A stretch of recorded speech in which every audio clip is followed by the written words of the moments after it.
Ya, terima kasih. Udah. Halo.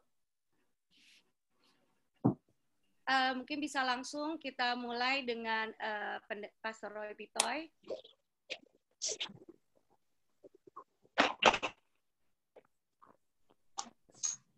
Oke, terima kasih Miranda.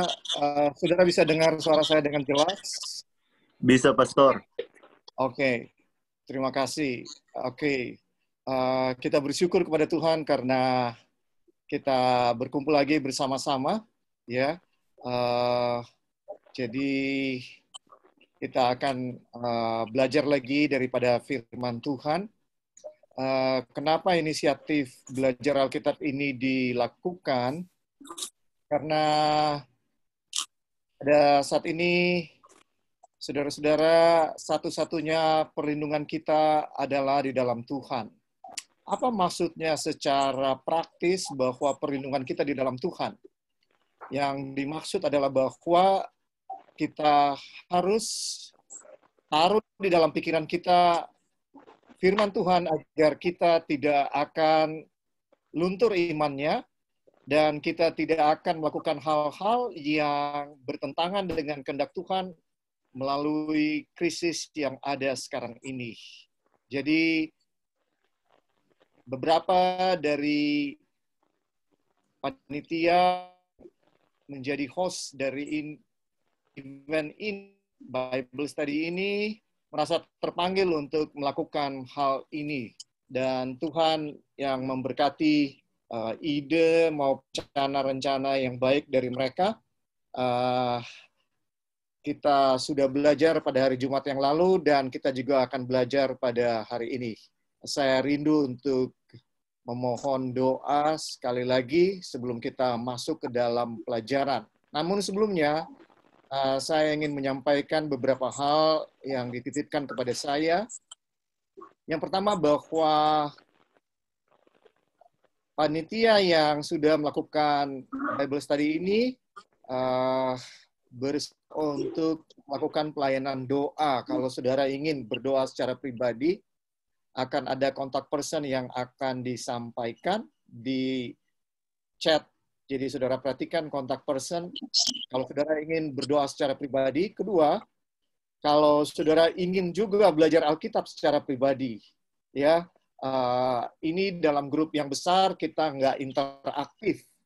Tapi kalau saudara rindu supaya interaktif, ya saudara boleh hubungi Pak host atau co-host yang ada kalau rindu untuk lebih jauh mempelajari Alkitab, ya, dan akan dilayani secara pribadi, ya, nggak dalam grup yang besar seperti ini. Atau saudara punya pertanyaan-pertanyaan dari Alkitab, kami nggak janji bahwa kami jawab semuanya, tapi kami akan jawab sebagaimana yang kami bisa, ya. Ketiga, kalau saudara juga butuh konseling, maka akan ada juga orang yang memberikan konseling kalau saudara butuh konseling, ya, dalam bidang apapun, ya, silakan hubungi salah satu dari co-host kami, ya. Kami sekali lagi mengucapkan selamat datang kepada semua yang sudah bergabung. Dan kami bersyukur bahwa kita bersama-sama dalam keadaan yang sulit ini, tapi oleh kasih karunia Tuhan, kita bisa berkumpul bersama-sama untuk mempelajari sabda Tuhan. Mari kita tunduk kepala sekali lagi sebelum kita buka firman Tuhan. Bapa, kami bersyukur untuk kesempatan di mana Tuhan mengumpulkan kami lewat Zoom untuk bersama-sama mendekatkan diri kepada Tuhan melalui mempelajari Alkitab. Saat ini Tuhan, kami memohon janji Tuhan menjadi bagian kami, agar Engkau hadir bersama dengan kami. Juga kami mau berdoa untuk orang-orang yang menderita oleh karena virus COVID-19 ini. Agar Engkau kuatkan mereka dan jangan biarkan iman mereka luntur. Juga orang-orang yang terkena dampak langsung daripada COVID-19 ini, sehingga mereka mendapatkan PHK ataupun bisnis, usaha mereka tidak sukses. Tuhan, cukupkan segala keperluan mereka dan ingatkan kami untuk berbagi dengan mereka. Terima kasih ya Tuhan, kami serahkan segenap permohonan doa kami ini ke dalam tangan Tuhan. Di dalam nama Tuhan Yesus kami sudah berdoa. Amin. Baiklah, saudara-saudara, tanpa membuang banyak waktu, saya rindu bagi kita pada siang hari ini untuk merenungkan dari sabda Tuhan, ya, karena satu-satunya perlindungan kita adalah dari sabda Tuhan, saudara-saudara, dalam segala keadaan kehidupan kita. Satu-satunya pengharapan kita hanya ada di dalam firman Tuhan. Ya, saudara-saudara, setiap kali Yesus dicobai, 3 kali dia dicobai, 3 kali dia jawab ada tertulis. Artinya dalam pencobaan yang sedang dia jalani, Tuhan Yesus tidak mengandalkan dirinya, Tuhan Yesus tidak mengandalkan kepintarannya, Tuhan Yesus tidak mengandalkan kesuciannya, Tuhan Yesus tidak mengandalkan segala yang dia miliki. Dia memberikan teladan kepada saya dan saudara bahwa satu-satunya yang aman ketika dicobai adalah bergantung kepada firman Tuhan. Tidak ada yang lain, saudara-saudara. Kita tidak bisa bergantung kepada kata-kata manusia. Kita tidak bisa bergantung kepada siapapun yang ada di atas dunia ini dalam keadaan-keadaan dicobai seperti saat ini. Satu-satunya pengharapan kita yang paling handal, yang paling ampuh, yang paling teguh adalah kepada firman Tuhan. Kepada Tuhan melalui firman-Nya. Maka ini adalah waktu di mana kita harus mempelajari Alkitab lebih daripada waktu-waktu yang sebelumnya. Karena kita sangat membutuhkan firman Tuhan. Ya, Mazmur 119 ayat 105 merupakan ayat yang sering kita hafalkan. Firman-Mu itu pelita bagi kakiku dan terang bagi jalanku. Saudara, di tengah-tengah kegelapan dunia sekarang ini, oleh karena COVID-19, oleh karena virus corona, bayang-bayang ketidakpastian, bayang-bayang kegelapan ada kita. Tetapi, saudaraku, firman Tuhan katakan, firman-Mu itu pelita bagi kakiku dan terang bagi jalanku. Oh, saudara, satu-satunya pengharapan saya dan saudara hanya di dalam firman Tuhan. Tidak ada pengharapan yang lain yang kita miliki. Dan mari kita lebih setia membuka firman Tuhan. Pada saat ini, saudaraku, mari kita buka di dalam 1 Raja-Raja pasal 17. Saya ingin bagikan saudara-saudara ya 1 Raja-Raja pasal 17. Ini satu cerita atau satu perikop yang sangat diingat oleh saya ketika kita mulai memasuki masa-masa yang sulit dengan COVID-19. 1 Raja-Raja pasal 17 mulai ayat 7. Ya. Mari kita renungkan ya firman Tuhan ini, kita baca dengan penuh doa sehingga kita mendapatkan kekuatan daripada firman Tuhan ini. Saya bacakan mulai ayat 7. Tetapi sesudah beberapa waktu sungai itu menjadi kering, sebab hujan tiada turun di negeri itu.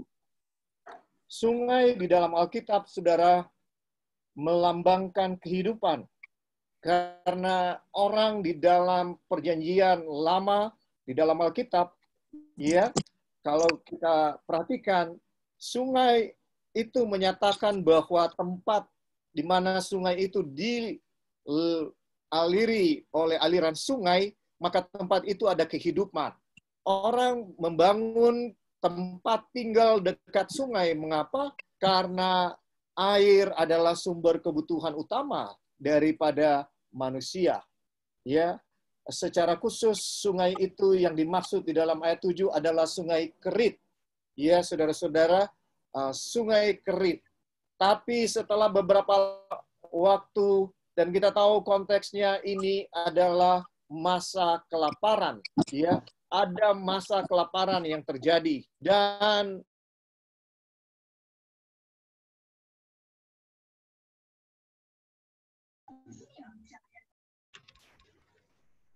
Pastor, maaf Pastor, suaranya termute. sorry, ya otomatis dia, saya nggak tahu kenapa otomatis dia mati. Ya, oke. Terima kasih. Ya, kita lihat di sini bahwa sungai yang dimaksud di dalam ayat 7 adalah sungai Kerit.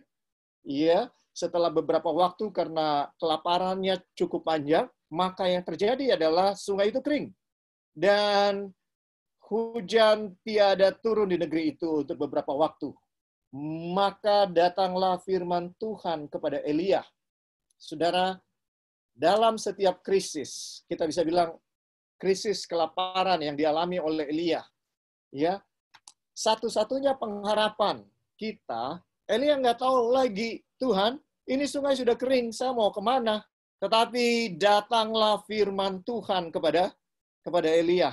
Artinya, saudaraku, dalam keadaan yang susah, satu-satunya kembali ditekankan, satu-satunya pengharapan kita hanya dalam firman Tuhan.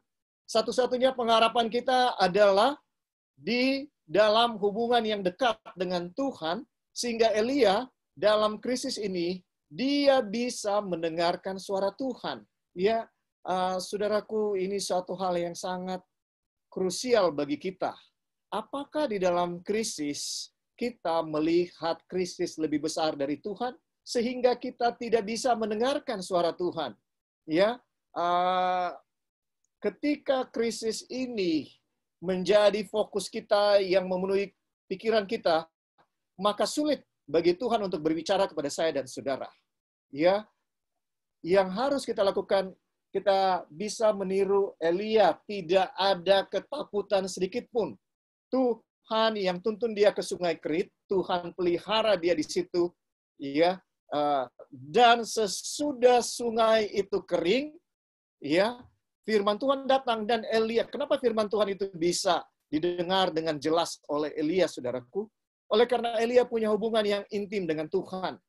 Sehingga bagi Elia, ya, saudara-saudara, dia bisa dengar dengan jelas suara Tuhan.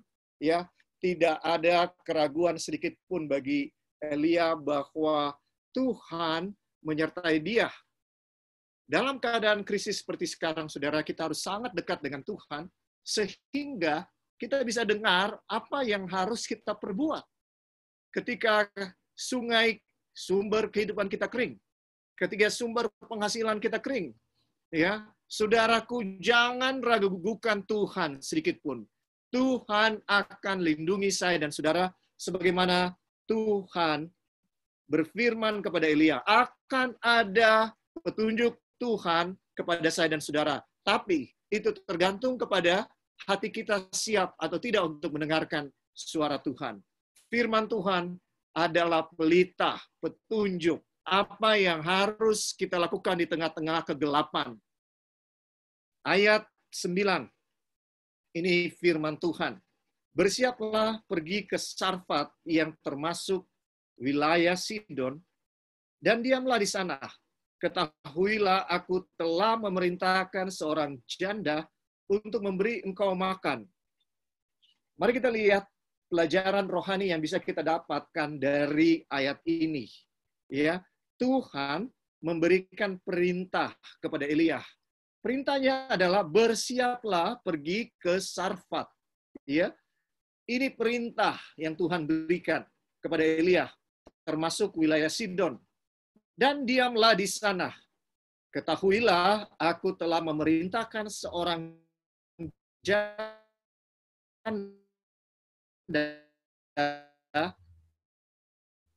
untuk mengkawinkan kalau kita perhatikan, kenapa ya Tuhan Eli engkau ke wilayah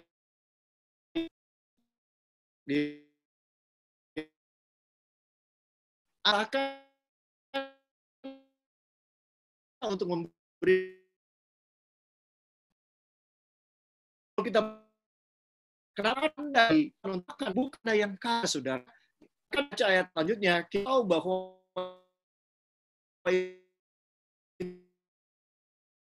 dan waktu sekarangnya sesudah itu ya maka terjadi saudara, dia nggak akan punya makanan lagi, dia dan anaknya.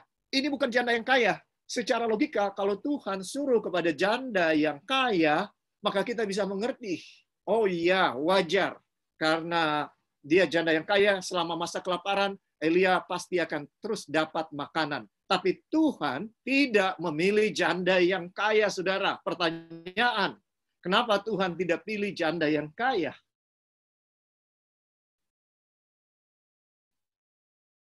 Kenapa Tuhan tidak pilih janda yang kaya, tapi Tuhan pilih? Pertanyaannya adalah kalian yang lain. Kenapa Tuhan pilih 300 untuk berperang mengalahkan Midian, 120.000 tentara Midian? Ya, kenapa Tuhan hanya pilih 300 orang dan bukan 32.000 orang atau lebih? Saudara, kenapa? Ya, kenapa? Ini sesuatu yang perlu kita pikirkan. Kenapa Tuhan pilih Daud, seorang yang masih muda, untuk mengalahkan Goliat? Goliat raksasa yang menantang dan mempermalukan nama Tuhan. Tuhan tidak pilih tentara-tentara yang gagah perkasa, yang sudah berpengalaman berperang bertahun-tahun. Tidak. Tapi Tuhan pilih Daud, seorang gembala, bukan seorang panglima tentara yang sudah berpengalaman berperang. Ya, kenapa Tuhan pilih orang-orang yang kecil, orang-orang yang tidak mampu di dalam Alkitab, orang-orang yang tidak sanggup di dalam Alkitab untuk melakukan Tuhan? Jawabannya cuma satu, saudara. Sebagaimana Tuhan memberikan jawaban kepada Gideon di dalam Hakim 7 ayat 2. Kita nggak perlu ke sana, tapi saudara bisa baca sendiri Hakim-Hakim 7 ayat 2. Ketika Tuhan bilang, ya, jangan-jangan masih terlalu banyak tentara itu, ya Gideon, masih terlalu banyak. Terus kata-kata Tuhan adalah, jangan-jangan mereka akan bilang, ini karena kemampuanku. Jangan-jangan mereka akan bilang, menurut saudara, apakah Tuhan bisa berkata jangan-jangan? Atau ini hanya istilah?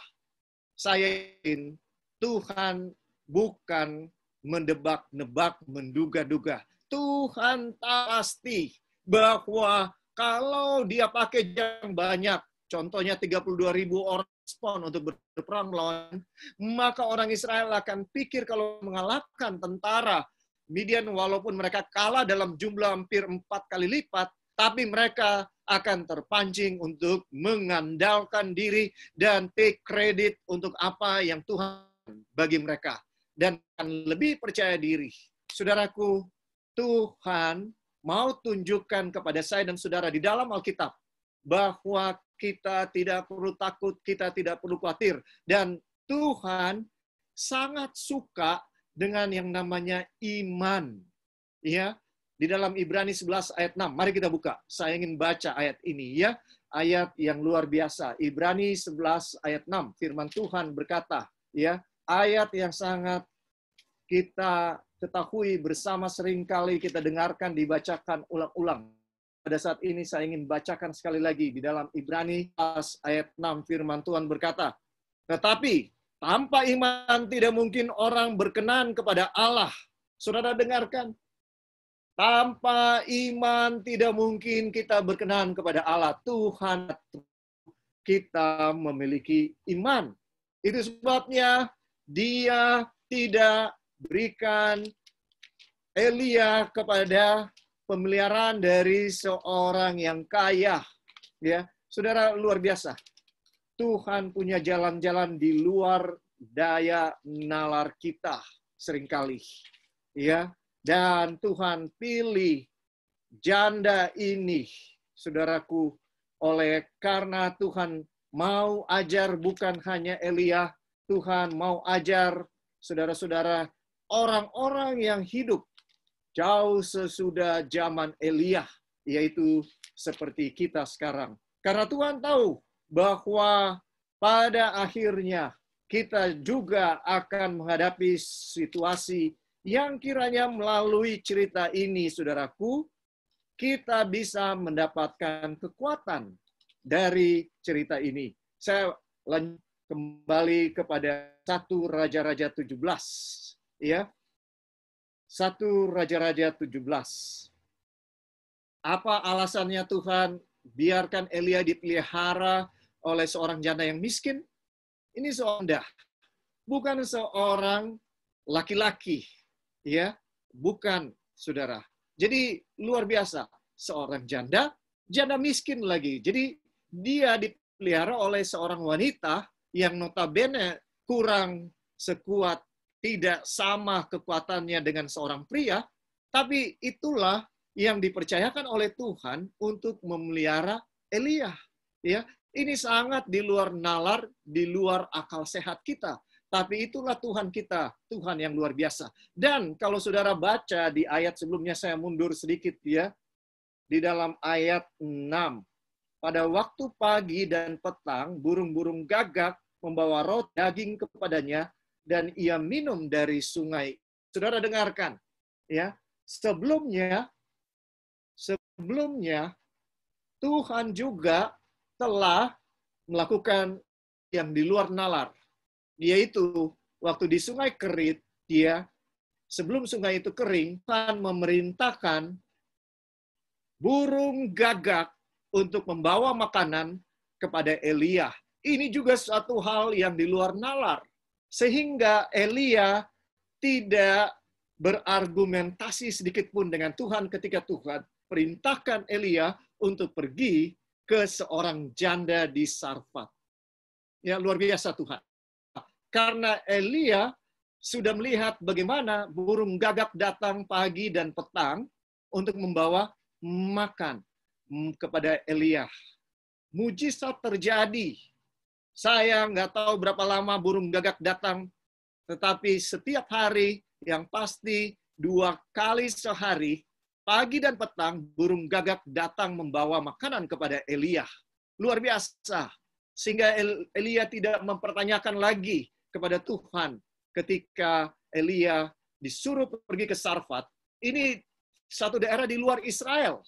Ya, pergi ke Sarfat, satu wilayah yang di luar Israel, dan tinggal di seorang janda. Mari kita lihat perikop ini selanjutnya. Ayat 10 sekarang. Sesudah itu ia bersiap lalu pergi ke Sarfat.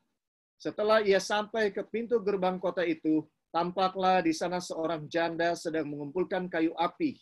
Ia berseru kepada perempuan itu, katanya, cobalah ambil bagiku sedikit air dalam kendi, supaya aku minum.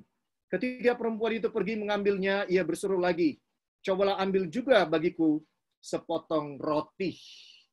Perempuan itu menjawab, demi Tuhan Allahmu yang hidup, sesungguhnya tidak ada roti padaku sedikit pun kecuali segenggam tepung dalam tempayan dan sedikit dalam buli-buli. Dan sekarang aku sedang mengumpulkan 2-3 potong kayu api, kemudian aku mau pulang dan mengolahnya bagiku dan bagi anakku, dan setelah kami memakannya, maka kami akan mati.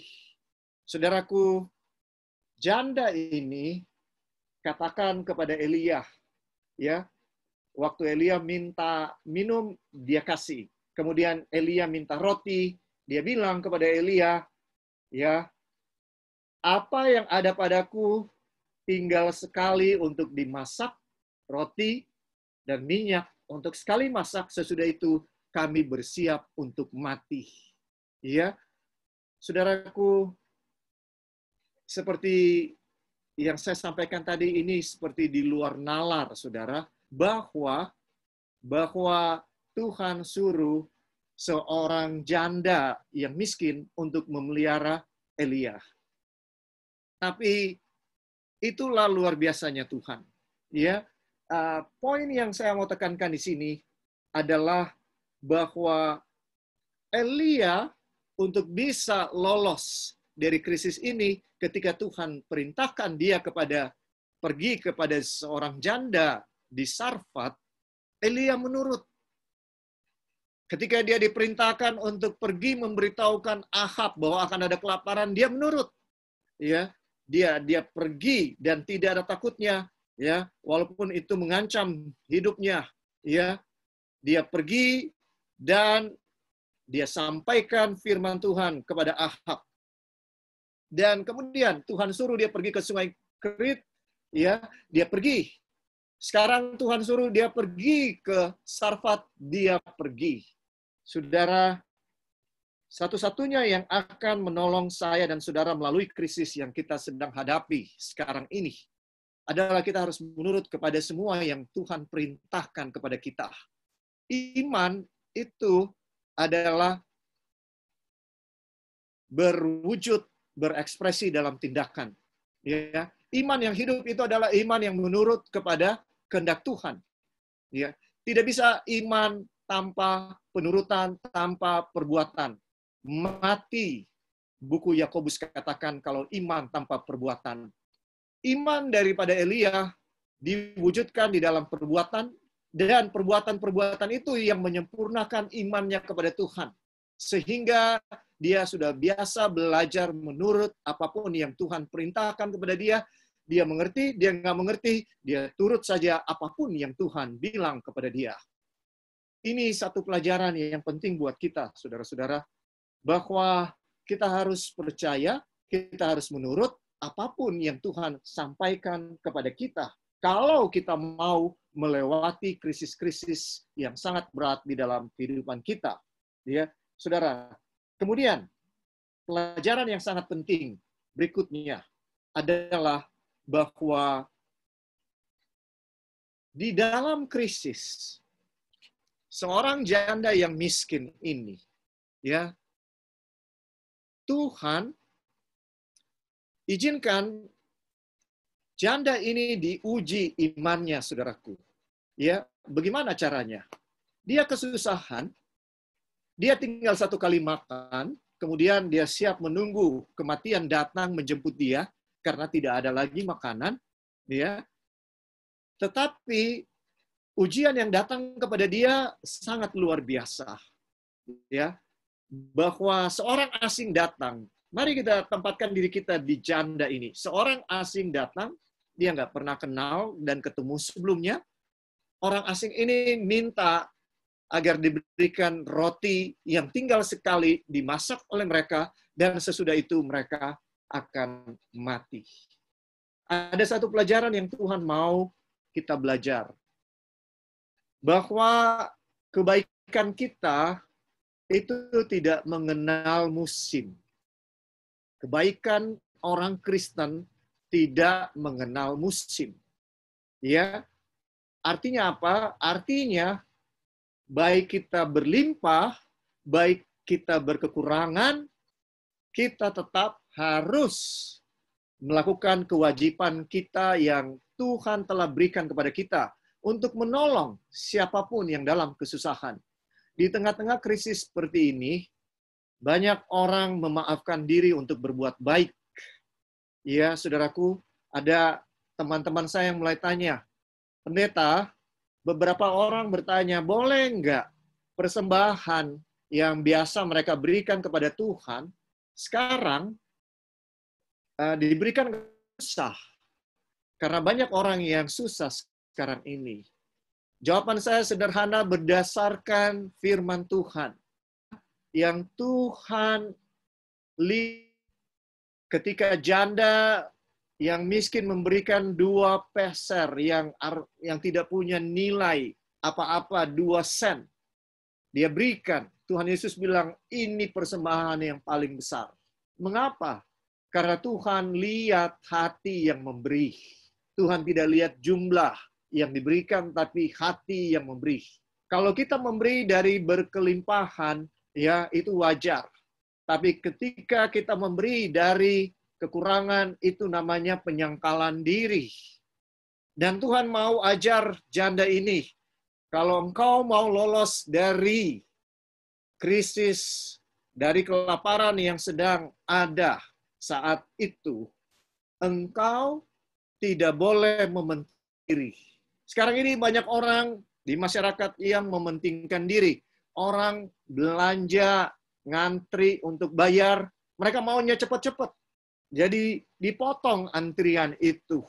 Ya, saudara, kalau ada waktu di mana kita tidak mementingkan diri, tidak boleh mementingkan diri, inilah waktunya kita tidak mementingkan diri. Dan yakinlah, maka Tuhan tahu apa yang saudara perbuat, Tuhan akan menolong saudara. Saya tidak memotivasi saudara berbuat baik untuk mendapatkan upah, sama sekali tidak. Tetapi lihatlah pelajaran yang Tuhan mau berikan kepada kita. Bahwa dalam segala keadaan kita tetap harus menjadi sumber berkat. Kita orang Kristen, dalam segala keadaan kita harus tetap menjadi sumber berkat. Ya, jangan kita hanya memikirkan diri kita khususnya dalam keadaan seperti sekarang. Ya, paling sederhana kita bisa lakukan ketika begitu banyak orang menderita, mari kita berdoa untuk orang-orang yang sedang menderita, yang terpapar oleh virus corona. Mari kita berdoa bagi orang-orang yang kena PHK. Mari kita berdoa untuk orang-orang yang ketakutan berlebihan. Mari kita berdoa bagi orang-orang yang mengambil kesempatan dalam kesempitan. Mari kita berdoa untuk dunia ini, saudara, agar kita bisa menjadi berkat. Ya, jangan kita memikirkan diri sendiri.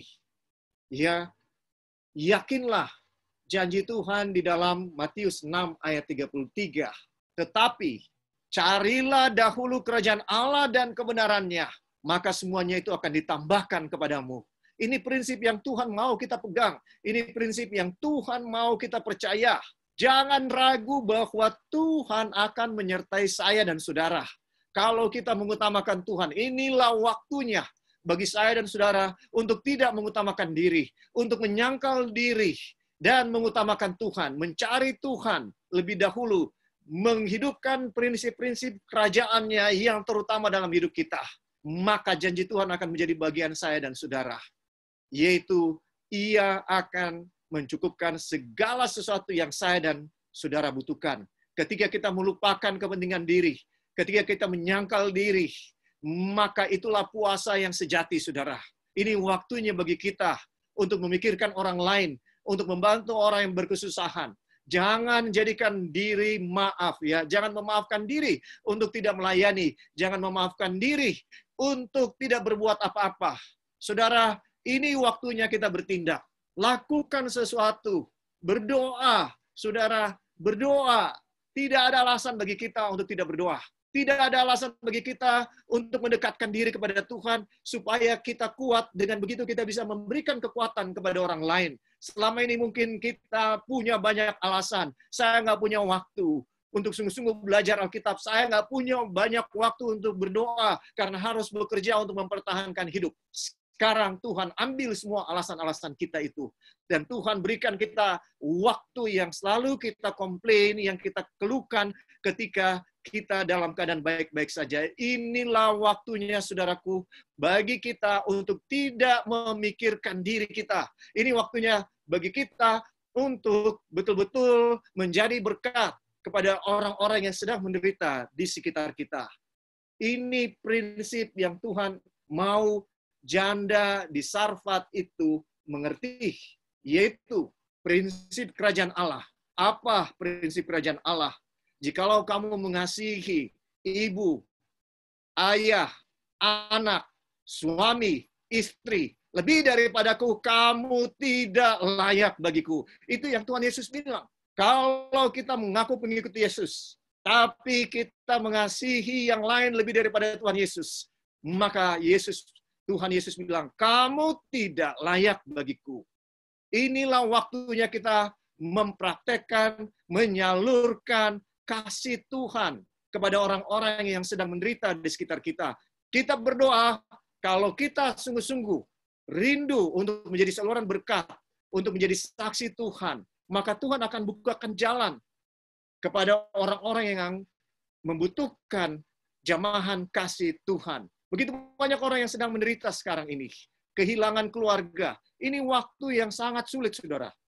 Kalau ada yang meninggal, maka pendeta pun tidak boleh datang. SOP dari pemerintah demikian. Tidak ada yang datang selain keluarga dan dibatasi jumlahnya. Ya, tidak ada penguatan daripada firman Tuhan, tidak ada acara, ya, acara penghiburan. Saudara, ini waktu yang sangat sulit. Waktu yang sangat-sangat sulit bagi banyak orang. Maka lakukanlah apa yang bisa kita lakukan, ya, saudara-saudara. Jangan berdiam, jangan tidak berbuat apa-apa. Tidak, tetap kalau kita rindu untuk menjadi saluran berkat Tuhan, Tuhan akan buka jalan. Berdoa kepada Tuhan, meminta supaya kita bisa menjadi berkat. Saudaraku, mari kita lanjutkan perikop ini. Ya, ayat 13. Kita sekarang ada di dalam ayat 13. Tetapi Elia berkata kepadanya, "Janganlah takut, pulanglah, buatlah seperti yang kau katakan. Tetapi buatlah lebih dahulu bagiku sepotong roti bundar kecil daripadanya dan bawalah kepadaku. Kemudian barulah kau buat bagimu dan bagi anakmu." Ini yang saya katakan tadi. Ya, Tuhan mau ajarkan kepada janda itu untuk tidak mementingkan diri, untuk mengutamakan kerajaan Allah. Ya, dosa mementingkan diri adalah dosa yang sangat kuat, mendarah daging di dalam diri kita. Dari kita lahir, kita sudah mementingkan diri. Bahkan sebelum kita lahir, kita masih di dalam kandungan ibu kita sudah mementingkan diri, saudaraku. Ya, itu sebabnya inilah pergumulan kita yang terbesar. Inilah peperangan kita yang terbesar melawan diri kita.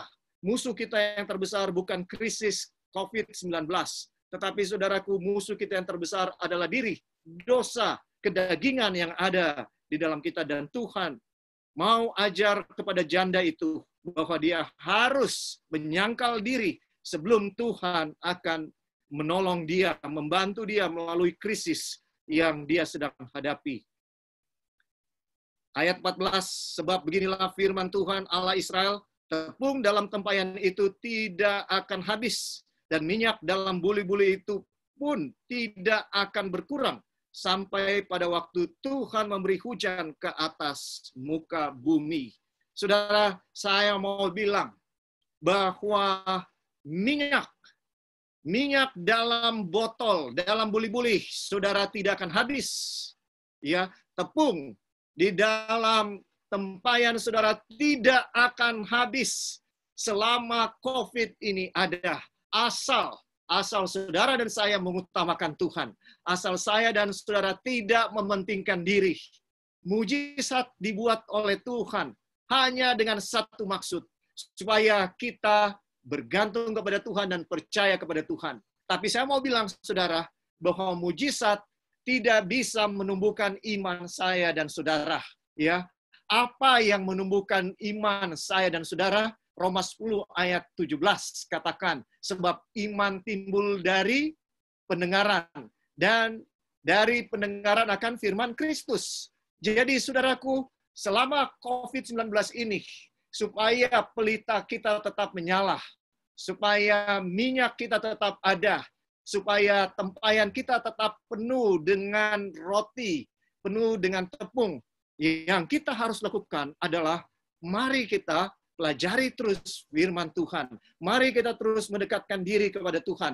Maka janji Tuhan, jaminan Tuhan adalah bahwa selama kelaparan, engkau tidak akan berkekurangan.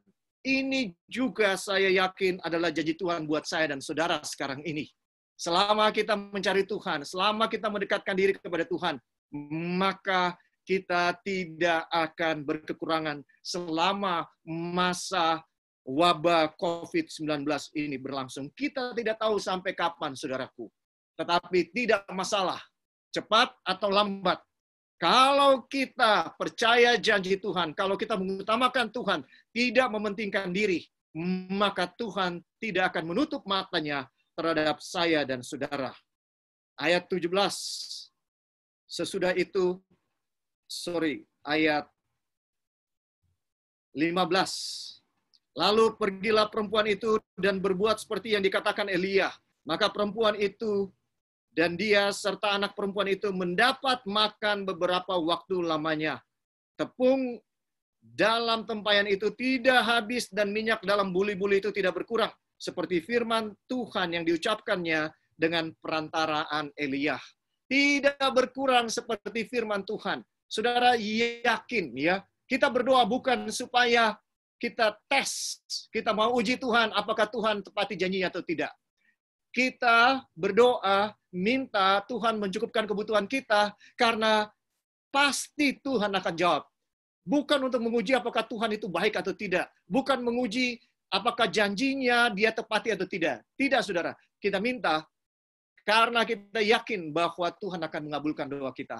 Ya, ini adalah suatu kekuatan kepada kita bahwa dia lakukan itu di zaman dulu, berulang-ulang di dalam cerita-cerita yang ada di dalam firman Tuhan. Cerita-cerita itu ditulis untuk menjadi kekuatan bagi kita dalam segala keadaan. Dengan hikmatnya Tuhan telah pilih cerita-cerita ini ada di dalam Alkitab karena dia tahu apa yang akan terjadi di masa yang akan datang.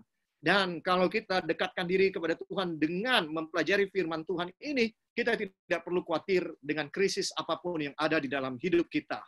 Ya, saudara, selama kelaparan itu, Elia, janda ini karena imannya mendapat kemenangan untuk percaya kepada apa yang dikatakan oleh Elia, dia melakukan seperti yang dilakukan kembali, penurutan kepada firman Tuhan. Itu adalah ekspresi daripada imannya. Dia percaya kepada firman Tuhan ini, dia wujudkan dengan dia menurut, saudara. Iman tanpa perbuatan, iman tanpa penurutan, itu bukan iman namanya. Iya, saudaraku, sekarang kita lanjut kepada ayat 17. Ya, ada krisis yang lebih besar di dalam bagian kedua daripada perikop ini. Ya, sesudah itu anak dari perempuan pemilik rumah itu jatuh sakit, dan sakitnya itu sangat keras sampai tidak ada nafasnya lagi. Kata perempuan itu kepada Elia, apakah maksudmu datang kemari ya abdi Allah, singgahkah engkau kepadaku untuk mengingatkan kesalahanku dan untuk menyebabkan anakku mati? Kata Elia kepadanya, berikanlah anakmu itu kepadaku. Elia mengambilnya dari pangkuan perempuan itu dan membawanya naik ke kamarnya di atas dan membaringkan anak itu di tempat tidurnya. Saudaraku, ketika kita mendapatkan suatu kemenangan iman, kita percaya kepada Tuhan, dan kita melewati ujian yang sangat berat dalam kehidupan kita. Jangan pernah kita berpuas bahwa kita sudah lolos. Saudaraku, Tuhan memberikan kemenangan iman kepada kita, menyanggupkan kita untuk melewati kesusahan dalam hidup saya dan saudara.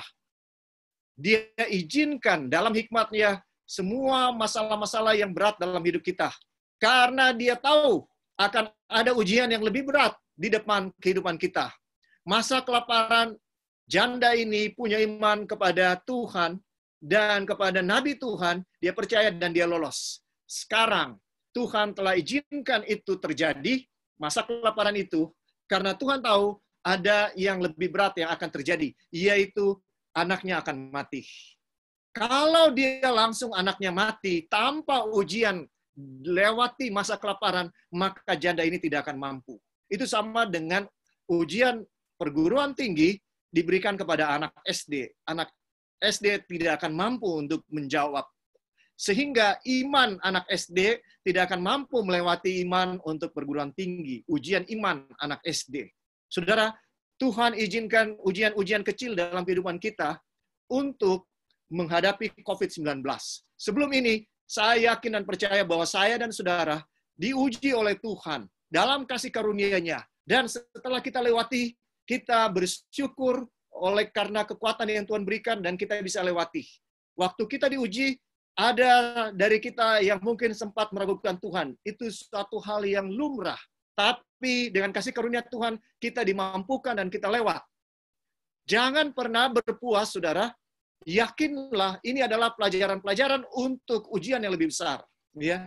Dan itulah yang dialami oleh janda ini. Dia mulai percaya kepada Allah Israel, itu bukan agamanya, tapi karena dia lihat Allah Israel memelihara dia dengan mujizat yang luar biasa, tidak pernah habis minyaknya dan terigunya, tepungnya, dan sekarang ternyata untuk mempersiapkan dia menghadapi ujian yang lebih berat, yaitu anaknya sakit dan anaknya mati. Saudara, mari kita lihat ya, Elia bawa anak itu ke ruangan atas. Sampai ayat 19 tadi. Ya, janda ini sempat goyah, saudara. Ketika kita jatuh ke dalam pencobaan, itu bukan dosa. Ya, dia bilang, engkau singgah datang di sini untuk mengingatkan dosaku, sehingga anakku mati. Ya, dia goyah dengan Tuhan. Ya, padahal dia sudah mendapatkan pengalaman yang luar biasa dengan Tuhan. Itu artinya iman tidak boleh statis. Iman harus bertumbuh. Kita lihat ayat 20 selanjutnya. Sesudah itu, ia berseru kepada Tuhan, katanya, "Ya Tuhan Allahku, apakah engkau menimpakan kemalangan ini atas janda ini juga, yang menerima aku sebagai penumpang dengan membunuh anaknya?"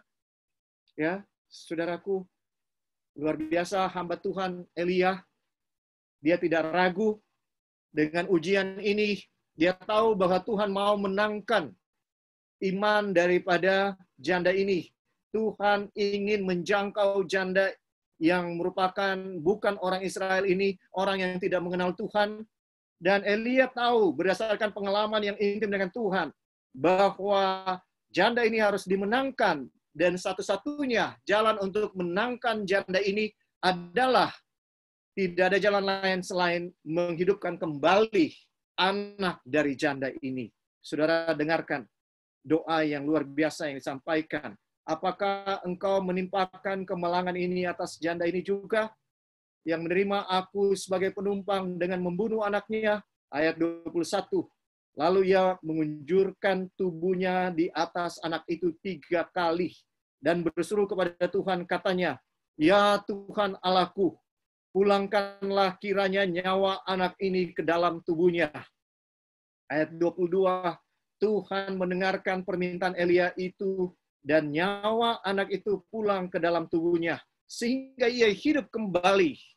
Elia mengambil anak itu, ia membawanya turun dari kamar atas ke dalam rumah, dan memberikannya kepada ibunya. Kata Elia, "Ini anakmu, ia sudah hidup." Kemudian kata perempuan itu kepada Elia, "Sekarang aku tahu bahwa engkau abdi Allah, dan firman Tuhan yang kau ucapkan itu adalah benar." Saudara, dengarkan ya, dengarkan apa yang disampaikan oleh janda ini pada akhirnya. Pada akhirnya dia diberikan kekuatan karena Elia membangkitkan anaknya, ya. Saudara, ada beberapa pelajaran rohani yang telah kita pelajari yang sangat penting mengenai iman, mengenai Tuhan, ya. Saudaraku, luar biasa yang Tuhan izinkan terjadi dalam kehidupan daripada janda ini, ya. Janda ini sangat luar biasa imannya kepada Tuhan, ya. Itu sebabnya Tuhan kirimkan Elia kepada janda ini, ya. Yang dia alami mirip banget dengan apa yang sedang, ancaman yang sedang kita rasakan saat ini, ya. Ada ancaman kelaparan oleh karena COVID-19. Tetapi lebih daripada ancaman kelaparan, yang tentunya juga kalau itu terjadi, kelaparan terjadi, maka bisa terjadi ketidakstabilan sosial tentunya, ya. Itu yang lebih ditakutkan. Maka bisa terjadi kerusuhan dan selanjutnya. Bayang-bayang hal yang sangat suram ada di depan mata kita, ya. Dan yang lebih daripada itu adalah ketakutan. Ketakutan yang luar biasa akan terjangkit dengan COVID-19 ini. Ketakutan akan maut yang ada di depan mata, saudaraku, ya. Ini hal yang dialami oleh janda ini. Kelaparan, tapi Tuhan jaga selama kelaparan, dan akhirnya dia mengalami cobaan, ujian yang sangat berat dalam hidupnya. Kenapa? Karena anaknya meninggal. Luar biasa ujian yang dia dapatkan, ya. Ada bayang-bayang kematian juga yang kita rasakan sekarang, ya, dengan COVID di sekitar kita. Saya bisa merasakan bahwa kemanapun saya pergi setiap hari untuk urusan yang mendesak yang tidak bisa ditolak. Orang penuh dengan ekspresi ketakutan. Wajah mereka tegang, ya. Apakah itu di tempat perbelanjaan atau di kantor-kantor, di mana-mana kita bisa melihat bahwa orang penuh dengan ketegangan, ya. Tetapi janda ini, saudaraku, melalui dua ketakutan yang paling utama, kelaparan, kematian. Ya, dia lalui oleh karena dia punya iman kepada Tuhan. Ya, dia punya iman kepada Tuhan dan Tuhan tahu imannya ini. Itu sebabnya katanya Elia ya tidak diutus kepada ya di dalam Lukas 4 ayat 26. Bahkan Tuhan Yesus sendiri memberikan pujian kepada janda Sarfat yang kita nggak tahu namanya ya di dalam Lukas 4 ayat 26. Tetapi Elia diutus bukan kepada salah seorang dari mereka. Tuhan Yesus bilang ya dari ayat 25 saya baca, dan aku berkata kepadamu dan kataku ini benar. Pada zaman Elia terdapat banyak perempuan janda di Israel ketika langit tertutup selama 3 tahun dan 6 bulan. Dan ketika bahaya kelaparan yang hebat menimpa seluruh negeri.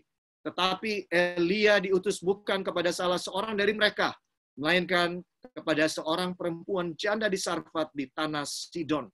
Saudara dengarkan ini. Ya, ini adalah templakan bahwa tidak ada umat Tuhan yang punya iman seperti janda di Sarfat. Ya, orang yang bukan Israel, bukan umat Tuhan justru yang punya iman luar biasa. Dan Elia diutus untuk memuliakan iman daripada orang yang bukan umat Tuhan ini. Saudaraku, kita adalah umat Tuhan. Kita seharusnya punya iman yang lebih daripada yang bukan umat Tuhan. Karena kita punya Tuhan yang memelihara Elia lewat burung gagak, lewat janda yang miskin. Dan Tuhan yang membangkitkan anak dari janda ini. Jadi apa yang perlu kita takutkan kalau begitu? Tidak ada yang perlu kita takutkan. Yang perlu kita takutkan adalah apakah saya ini 100% hati saya kepada Tuhan? Apakah saya ini mengutamakan Tuhan dalam krisis yang besar ini? Atau saya mengutamakan kepentingan diri saya? Apakah saya mencari Tuhan, memprioritaskan Tuhan sebagai yang pertama, yang terutama, dan yang terakhir dalam hidup saya setiap hari? Apakah kita lebih mencari Tuhan? Saudara-saudara, lebih daripada masa manapun dalam kehidupan kita, inilah masa yang sangat genting bagi kita, dan inilah masa di mana kita harus sungguh-sungguh mencari Tuhan. Maka yakinlah, Tuhan akan menjaga dan memelihara saudara dan saya melalui ancaman kelaparan yang ada di depan mata kita maupun maut yang ada di depan mata kita. Kita tidak sepatutnya punya ketakutan yang berlebihan karena kita punya Tuhan. Kita harus berserah kepada Tuhan, bergantung kepadanya. Tidak perlu kita takut berlebihan, saudaraku. Saya mau bacakan ayat yang terakhir pada siang hari ini. Terdapat dalam Roma pasal 8. Ya, ini kiranya bisa memberikan kekuatan kepada kita semua pada siang hari ini. Roma pasal 8. Saya rindu untuk bacakan yang mulai ayat 31. Sebab itu, apakah yang akan kita katakan tentang semuanya itu? Jika Allah di pihak kita, siapakah yang akan melawan kita? Saudara, jika Allah di pihak kita, siapakah yang dapat melawan kita? Tidak ada. Virus corona pun tidak perlu kita takutkan. Siapakah yang akan melawan kita? Ya, tidak ada. Perhatikan, kenapa kita tidak perlu takut kalau Tuhan di pihak kita? Ini alasannya, ayat 32. Ia yang tidak menyayangkan anaknya sendiri, tetapi yang menyerahkannya bagi kita semua. Bagaimanakah mungkin Ia tidak mengaruniakan segala sesuatu kepada kita bersama-sama dengan Dia? Saudara, Rasul Paulus bilang, ya, kenapa kita tidak perlu takut? Kenapa kita tidak perlu takut? Sebab Allah kita adalah Allah yang sangat baik. Dia yang menyerahkan anaknya bagi kita. Kenapa kita takut, khawatir bahwa Dia tidak akan memberikan segala sesuatu kepada kita yang kita butuhkan? Kalau anaknya sendiri, anaknya yang tunggal, Dia tidak sayangkan untuk berikan kepada kita, mati di kayu salib buat kita. Ya, apa yang akan ditahan oleh Tuhan untuk diberikan kepada kita? Dia akan berikan segala sesuatu yang kita butuhkan, saudara, karena Dia Allah yang baik. Kita tidak perlu khawatir, ya, saudaraku. Kemudian, ayat 35, ya, siapakah yang akan memisahkan kita dari kasih Kristus? Apakah ketakutan terhadap COVID-19 yang berlebihan akan memisahkan kita dari kasih Kristus? Jangan, saudaraku. Saya nggak bilang bahwa kita takabur. Tidak, saudaraku. Takabur itu adalah dosa. Ya, ketika setan mencoba Yesus dibawa ke atas bubungan bait suci dan dia bilang, jika engkau anak Allah, lompatlah, sebab ada tertulis, Ia akan memerintahkan malaikat-malaikatnya untuk menatang engkau supaya kakimu jangan terantuk. Ya, saudaraku, dengarkan, itu adalah kesombongan rohani. Bukan itu yang saya maksud. Tetapi kita tidak perlu takut berlebihan.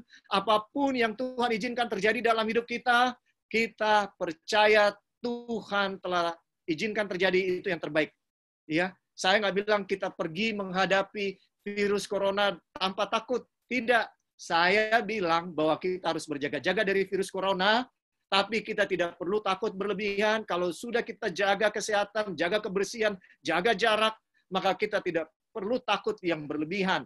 Ya, kalaupun Tuhan izinkan kita terkena virus corona, maka iman kita harus seperti Sadrak, Mesak, Abednego. Allah kami sanggup untuk melepaskan kami dari Tuanku. Tetapi ketahuilah ya Tuanku bahwa kami tidak akan menyembah patung Tuanku. Kita harus bilang sama seperti Sadrak, Mesak, Abednego. Allah kami sanggup untuk melepaskan kami dari virus corona. Tapi kalaupun tidak, kami tetap akan percaya kepada Tuhan. Ya, apa yang bisa memisahkan kita dari kasih Kristus?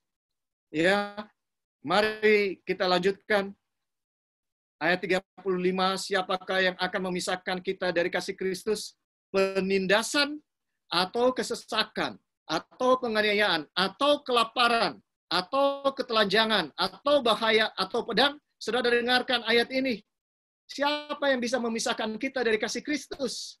Kelaparan, kesesakan, kesusahan, atau pedang, atau kematian. Maksudnya, bahaya atau pedang.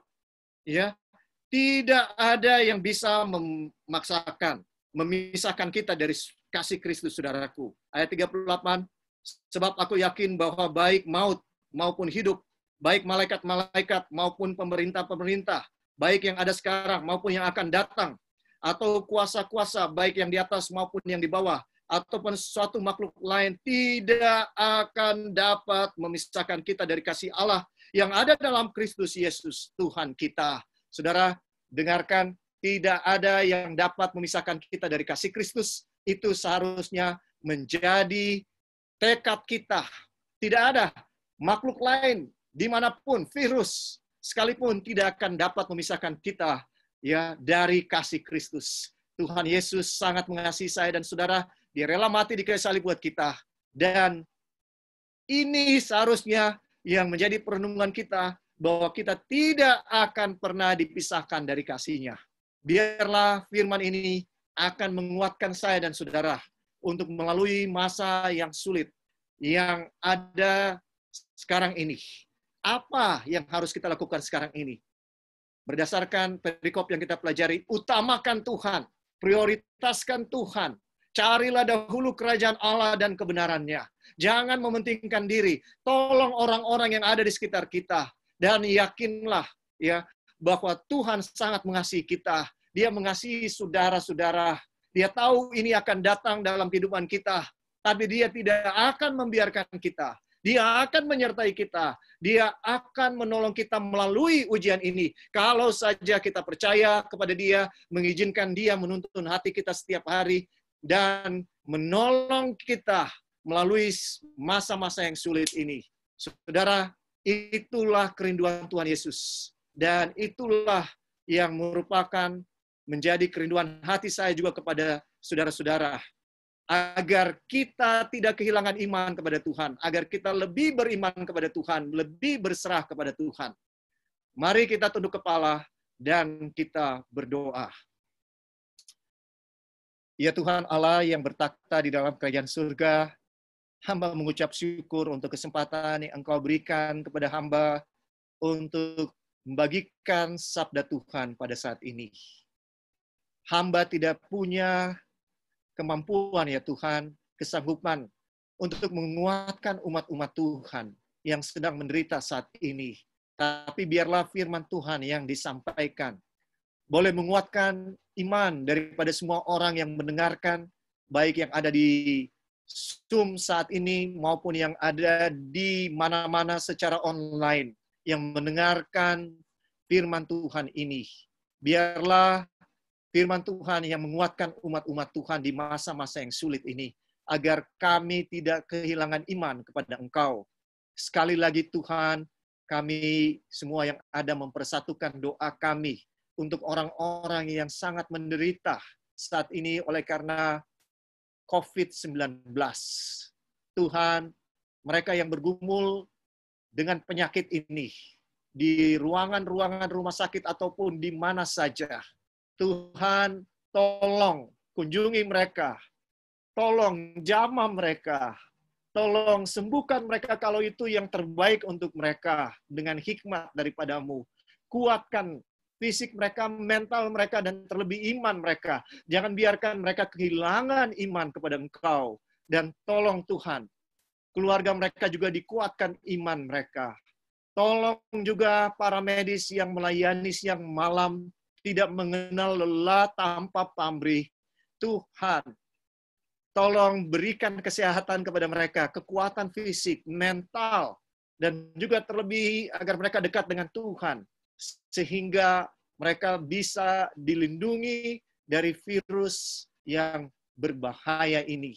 Dan Bapa, kami juga berdoa untuk pemerintah yang ada di atas dunia, agar mereka diberikan hati yang bijaksana, dan hati yang mau mengutamakan orang-orang kecil, orang-orang yang mengalami kesusahan.